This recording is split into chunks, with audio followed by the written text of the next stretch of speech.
Hey everybody, I am Chris Baker from Lucky Gunner, and today we are going to talk about the Sig P320. I had not been planning to wade into this minefield of a topic, but a lot of people have been asking for my take, so here we are. In case you haven't been following the story, we are in the middle of a long, drawn-out controversy with the P320. At this point, there are numerous reports of uncommanded discharges with multiple injuries and even deaths being attributed to mechanical flaws in the gun. But so far, there is no definitive explanation for what, if anything, is actually wrong with the P320.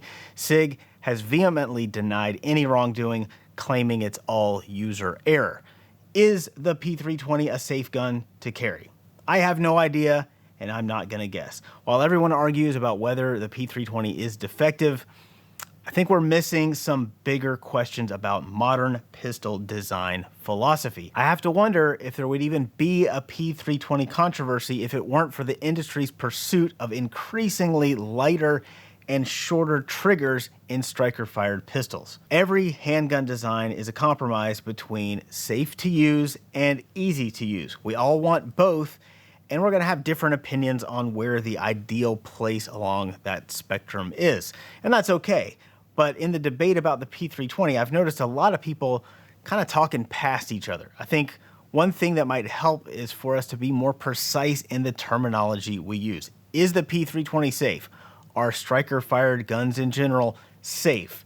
Those are really vague questions that are hard to answer. So I've been thinking about it in terms of three different levels of safety. The first level is the gun's inherent mechanical safety. Does it only fire when you pull the trigger? Is it drop safe? Do the manual safeties function as intended? All of our gun handling practices are built on the assumption that guns do not fire unless the trigger is pulled. We pretty much all agree that guns should be safe at this level. The second level is where there tends to be more disagreement. That's the interface between us and the gun, the user controls.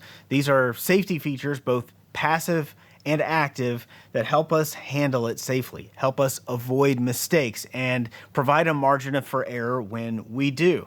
There are the obvious ones like manual thumb safeties, grip safeties, magazine disconnects, loaded chamber indicators, but also design features like the weight of the trigger, its length of travel, even the presence of a trigger guard falls under that second level of safety. These safety features all have pros and cons, and there's plenty of room for debate here. Now, the third level is the most subjective, and that's what I would call peace of mind. Do you trust the gun? Are you confident that it's safe to carry? Are you confident in your ability to carry and use it safely?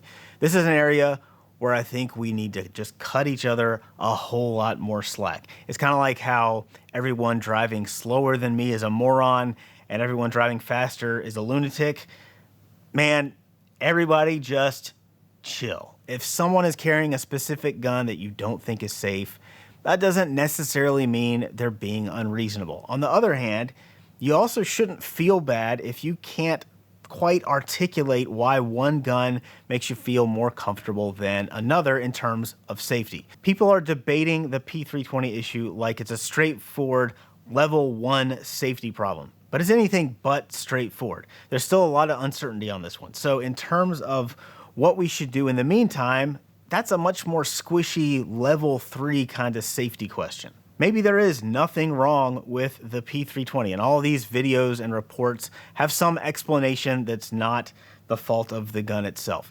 But given the evidence, you can't really blame anyone who feels uneasy about carrying a P320 right now. Until we get more information, it's probably a good idea to err on the side of caution. At the same time, if I was a P320 owner who had fired thousands of rounds through these guns and maybe I'd carried one for years and had no problems, I might have a hard time taking these reports at face value. Also keep in mind that actual negligent discharges are fairly common. If one of those results in injury or property damage, blaming the gun that's already at the center of a big controversy might give someone an easy out. Kind of looks like that's what happened in the Air Force incident. Even if the P320 turns out to be problematic, people are going to take advantage of the situation, and not every report will be a legitimate uncommanded discharge. Now, one of the reasons I have not talked about the P320 issue so far is that, I'm not really fond of striker-fired pistols in general. That's not a secret. You guys know that I like revolvers and traditional double actions, but I've been especially apprehensive about the P320 even before all the controversy started. I kind of viewed it as the beginning of the trend in making striker-fired triggers lighter and shorter. Now, in the interest of cutting each other slack, I try not to harp on this too much.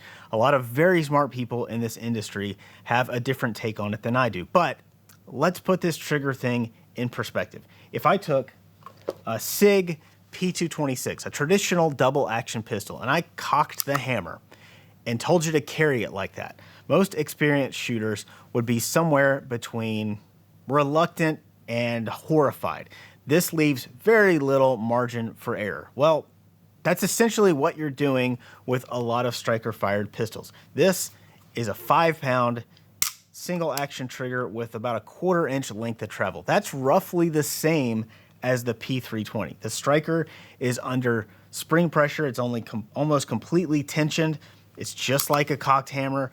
The trigger just releases the striker, so it's like a single action trigger. The only difference is you can't see it. You can't see the striker. It's hidden on the inside, so most people don't really think about it. No, I am not saying that all striker-fired guns are inherently unsafe. I can't prove there are more unintentional discharges with striker-fired guns than any others. I just feel uneasy about them. Now, somebody's going to point out that the Glock striker is only partially tensioned, and the first part of the trigger stroke compresses the striker to full tension and then releases it when the trigger breaks.